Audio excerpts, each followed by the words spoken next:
جی آپ بتائیے حجام کے پاس کو کیا ٹائم سے کیا صبح کو کبھی بھی کر سکتے ہیں؟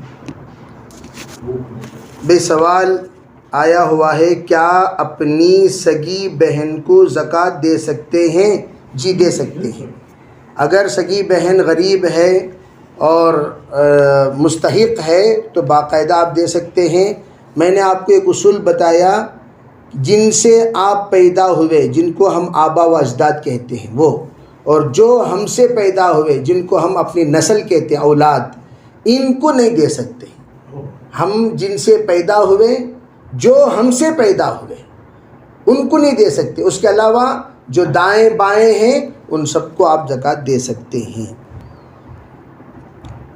آگے، گرمی کی وجہ سے بال کو چونڈے میں باندھ کر نماز پڑھ سکتے ہیں؟ پڑھ سکتے ہیں، اس میں کوئی حرج نہیں ہے۔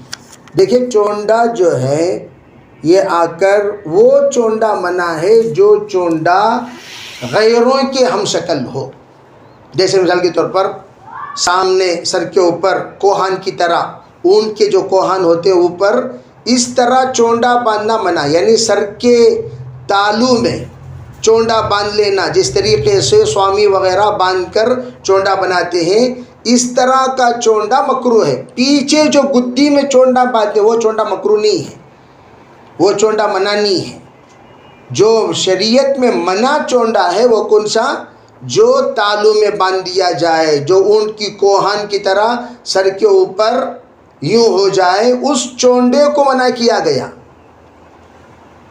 لیکن یہ جو چونڈا ہے پیچھے، وہ چونڈا منع نہیں ہے، بلا کراہت نماز ہو جائے گی۔ آپ بلکہ اگر کسی کے بال لمبے ہوں، وہ چونڈا باندھ کر ہی نماز پڑھیں۔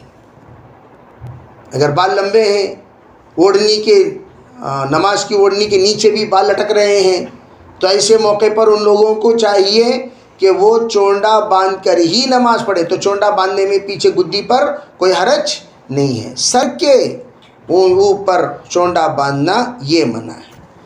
اور ہمارے ایک بزرگ پوچھ رہے ہیں بال کے سلسلے میں کہ بھئی بال داڑھی کب بنوانا؟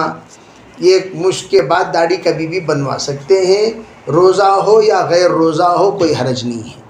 بال کاٹنا، ناخن کاٹنا روزے میں منع نہیں ہے۔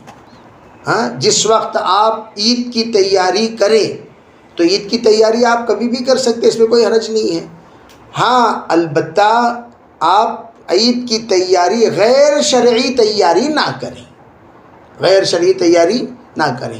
کیا مطلب؟ شریعت نے جس کو ہمیشہ کے لیے منع کیا ویسی تیاری کرنا منع ہے، جس کی شریعت اجازت دیتی ہے ویسی تیاری کرنے کی اجازت۔ جیسے مثال کے طور پر بعض لوگ عید کے دن آزاد ہو جاتی، ہماری مستورات بھی یوں سمجھتی ہیں عید کے دن برقع معاف ہے، عید کے دن برقع معاف ہے، تو سب اپنے اپنے ڈریساں دکھانے کے لیے بڑی سے لے کر چھوٹی سب بغیر برقعے کے گھومنا شروع کر دیتے ہیں۔ ہاں، وہ خصوصاً وہ باسی عید میں، باسی عید کیا وہ سڑی عید ہو جاتی ہے، سب کے سب بے پردہ ہو جاتے ہیں، پورا رمضان میں کیے ہوئے نیکیوں کی تباہی کا دن۔ ہاں، تو ہم اس بات کا خاص خیال رکھیں، بھئی شریعت جس کا حکم دیتی ہے، دیکھو مسلمان کسے کہتے ہیں؟ خوشی اور غم دونوں میں شریعت کے تابع ہیں، خوشی میں بھی تابع ہیں، غم میں بھی تابع ہیں، خوشی میں بھی آزاد نہیں، غم میں بھی آزاد نہیں۔ تو اس لیے ہم خاص طور پر ابھی میں بتا دیتا ہوں، ہماری خواتین 2 ہتھیلی، چہرہ، 2 قدم کے علاوہ پورا بدن چھپانے والا لباس پہننا فرض ہے، پورا بدن، یہاں تک کہ جو گلا ہے، گلا جیسا ہم مردوں کا گلا ہے، اسی طرح عورتوں کا بھی گلا ہونا چاہیے۔ گلے میں سینہ، سینے کے یہاں سے یہ جو ہڈیاں ہیں نا، ہڈیاں حلق کے نیچے 2 ہڈیاں، یہ ہڈیاں کے نیچے کھلا رہنا بھی ناجائز ہے۔ وہ ہڈیوں تک نیک، وہ ہڈیوں تک ہمارا لباس ہو، وہ ہڈیوں تک ہمارا لباس ہو، اور گٹوں تک ہمارے ہاتھ ہوں، ٹخنے کے نیچے تک مستورات کا پیجامہ ہو۔ مستورات کا مسنون لباس 3 شرطوں والا، ڈھیلا ڈھالا، موٹا اور مکمل. اور مکمل کے معنی خالی چہرہ, دو کان بھی پردے میں رہیں. ہاں صرف اپنے بھائی شوہر ہیں, شوہر کے لیے کان دکھا سکتے ہیں, کوئی حرج نہیں. اپنے بھائی رہتے ہیں گھر میں, والد رہتے ہیں, کان کی کلائی کی گھر میں صرف اجازت دی گئی ہے, وہ کس کے سامنے؟ بھائی اور والد کے سامنے کان اور کلائی کی اجازت ہے, کان اور کلائی کی اجازت ہے. لیکن اس کے علاوہ جتنے نامحرم ہیں ان سے کان اور کلائی, بال اور کھال سب کو پردے میں رکھیں. یہاں تک کہ علماء نے فرمایا چہرے کا پردہ آنکھوں کے سمیت کرنا فرض ہے. چہرے کا پردہ حضرت ابو حنیفہ رحمۃ اللہ کے زمانہ, کون سا زمانہ؟ پہلی صدی کا زمانہ. حضرت ابو حنیفہ رحمۃ اللہ اپنے زمانے میں ابتدا میں چہرے کا پردہ سے روک دیے تھے, کوئی ضرورت نہیں چہرے کا پردہ. لیکن اپنے ہی زمانے میں ابو حنیفہ رحمۃ اللہ نے ایسا فتنہ محسوس کیا, اپنے ہی زمانے میں یہ فتویٰ دے دیا چہرے کا پردہ کرنا بھی فرض ہے. اب آپ اندازہ لگاؤ, 1300 سال پہلے چہرے کا پردہ ابو حنیفہ رحمۃ اللہ فرض قرار دیے ہیں, تو کتنا بڑا فتنہ محسوس کیے ہوں گے, تبھی تو فرض قرار دیے. اب لوگ بولتے ہیں چہرہ, ارے اللہ کے بندی ہو, چہرے ہی سے تو سب فتنہ برپا ہوتا ہے. چہرہ ہی مرکز المحاسن ہے, اور تمام چہرے میں آنکھ سب سے زیادہ خوبصورت چیز ہے.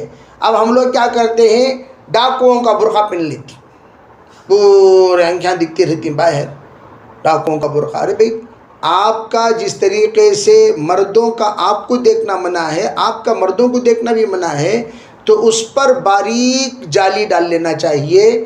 مدینہ منورہ کا جو پردہ ہوتا تھا, برقع ہوتا تھا, وہ گول ہوتا تھا, سر میں ٹوپی کی سگا پہن لینا. سو دیوبند میں آج بھی چند خواتین, جس کو افغانی برقع کہتے ہیں, آج بھی افغانی برقع آپ ڈال کر دیکھیے, پورا برقع اوپر سے لے کر نیچے تک ایک تھیلے کی طرح, اس میں بیچ میں ایک سوراخ ہوتا تھا, اسی سوراخ سے عورتیں راستہ لے کر چلتی تھیں. آنکھ پر سوراخ نہیں, بیچ میں ایک سوراخ, وہ سوراخ کو دیکھ کو سوراخ سے راستہ لے کر چلتی تھی. تو اسی طرح ہمارے جو خواتین اگر پردہ بھی ڈالے تو اس کے اوپر باریک جالی, تاکہ باہر والوں کو آنکھ نظر نہ آئے. اللہ تعالی ہمیں صحیح پردے کی توفیق عطا فرمائے. لک الحمد و لک الشکر, اللہم صلی علی سیدنا محمد وعلی آل سیدنا محمد وبارک وسلم. اللهم تقبل منا ما كان صالحا وصلحنا ما كان فاسدا. رب اغفر وارحم وتجاوز ما تعلم انك انت العزيز الاكرم. اللهم فقهنا في الدين وعلمنا القرآن الحكيم. اللهم فقهنا في الدين وعلمنا القرآن الحكيم. رب اغفر وارحم وتجاوز ما تعلم. اللهم انك عفو كريم تحب العفو فاعف عنا يا كريم. لا اله الا الله, استغفر الله, اسالك الجنه ونعوذ بك من النار. اللهم يا واسع الفضل اغفر لي, يا واسع الفضل اغفر لي, يا واسع الفضل اغفر لي. سبحان ربك رب العزة عما يصفون وسلام على المرسلين الحمد لله. کیا بولا ہوں؟